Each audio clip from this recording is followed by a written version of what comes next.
咁其實我哋高血糖或者糖尿病點樣影響緊眼嘅功能呢？咁首先咧，其實佢係破壞緊啲血管啊，破壞緊啲正常視網膜血管嘅。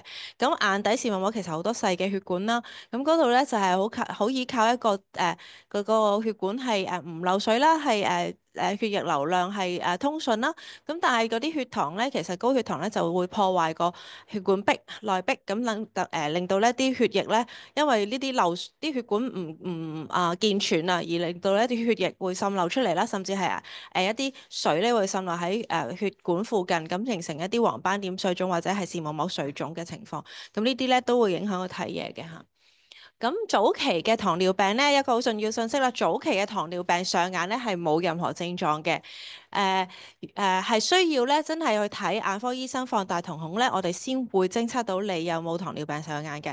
點解咧？其中一個原因就係其實佢首先咧頭影響周邊嗰個視網膜多啲嘅嚇，中間其實係相對嚟講係冇咁早期嘅。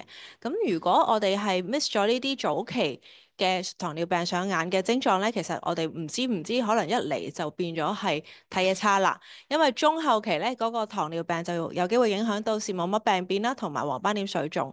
咁黃斑點咧就係視網膜嘅最中央位置。咁如果佢嗰度咧因為糖尿病咧影響到而有積水咧，其實睇嘢就會差噶啦。等陣會講多少少。咁咧甚至乎咧去到一個比較後期嘅情況咧，佢眼底會出晒血啦，咁就會突然之間睇唔到嘢。